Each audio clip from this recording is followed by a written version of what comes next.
Syro Malabar സഭയുടെ പരിപൂർണ പിന്തുണ ഇക്കാര്യത്തിൽ ഈ സഹോദരങ്ങളോട്.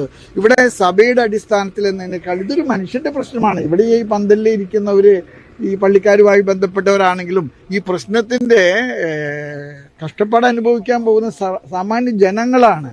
അതിൽ മതമൊന്നുമില്ല, അതിലെല്ലാവരും ഉണ്ട്. അതുകൊണ്ട് തന്നെ ഇതൊരു മനുഷ്യത്വപരമായിട്ടുള്ള പ്രശ്നമാണ്. അത് മനുഷ്യത്വപരമായിട്ടും ജനാധിപത്യ മൂല്യങ്ങൾക്ക് അനുയോജ്യമായിട്ടും ആർക്കും വേര് പറക്കപ്പെടാത്ത വിധത്തിലുള്ള ഒരു സംവിധാനത്തിലൂടെ ഇത് പരിഹരിക്കണം എന്നുള്ളതാണ്.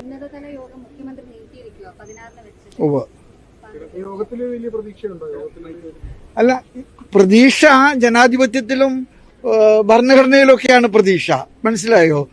അത് ഞാനതുകൊണ്ട് തന്നെയാണല്ലോ പറഞ്ഞത്, ഈ പ്രശ്നം ഏറ്റവും മനുഷ്യത്വപരമായിട്ടും ശാശ്വതമായിട്ടും ജനാധിപത്യപരമായിട്ടും എങ്ങനെ പരിഹരിക്കാൻ പറ്റുമെന്ന് എല്ലാവർക്കും അറിയാം, മനസ്സിലായോ? ആ വിധത്തിൽ അത് പരിഹരിക്കപ്പെടണം. അത് പരിഹരിക്കപ്പെടാതെ താൽക്കാലികമായിട്ട് ഓട്ടയടിച്ചോ അങ്ങനെയൊന്നും ഇത് ചെയ്തുകൊണ്ട് ഒരു കാര്യമില്ല. അപ്പം അതുകൊണ്ട് തന്നെ കേന്ദ്ര ഗവൺമെന്റും ഈ കാര്യത്തിൽ വളരെ വിശാലമായിട്ട് ചിന്തിക്കണം. സംസ്ഥാന ഗവൺമെന്റും ഇക്കാര്യത്തിൽ ഈ ജനങ്ങളോട് ചേർന്ന് ചിന്തിക്കണം എന്നുള്ളതാണ് എനിക്ക് പറയാനുള്ളത്.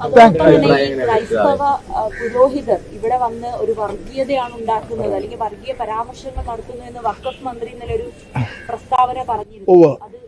എനിക്കൊരു കാര്യം നിങ്ങളോട് പറയാൻ ആഗ്രഹമുണ്ട്. മന്ത്രി പറഞ്ഞതിന്റെ പേരിൽ എന്റെ വസ്ത്രം ഞാൻ ഊരി മാറ്റുമെന്ന് നിങ്ങൾ കരുതുന്നുണ്ടോ? ഞാൻ നിൽക്കുന്ന ആശയങ്ങള് മാറ്റുമെന്ന് ഞാൻ വിചാരിക്കുന്നുണ്ടോ? അപ്പൊ അതുകൊണ്ട് തന്നെ എനിക്ക് നിങ്ങളോട് പറയാൻ ആഗ്രഹം, ഈ ലോഹയിട്ടവർ വന്നതിന്റെ പേരിൽ ഇവരെ സംബന്ധിച്ചിടത്തോളം ഇവിടെ ഇടയന്മാരാണ്.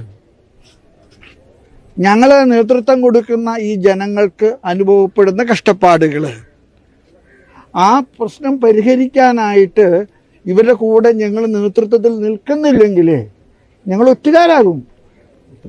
ഞങ്ങളുടെ ഉത്തരവാദിത്വം ഞങ്ങൾ ഒഴിഞ്ഞു മാറുക. അതുകൊണ്ട് ഞങ്ങളെ ലോഹം മാറി വെച്ചിട്ട് ഞങ്ങൾക്ക് കതർ ഷർട്ടിട്ട് വന്ന് ഇവിടെ നിൽക്കാനോ അല്ലെങ്കിൽ കള്ളിമുണ്ടെടുത്ത് ചോന ഷർട്ടിട്ട് വന്ന് നിൽക്കാനോ ഒരുപക്ഷെ പറ്റിയെന്ന് വരികയില്ല. അതല്ലല്ലോ അതിന്റെ മാർഗം. താങ്ക് യു വെരി മച്ച് കേട്ടോ, നിങ്ങളെല്ലാവരും കാണിക്കുന്ന സഹകരണത്തിന് താങ്ക് യു.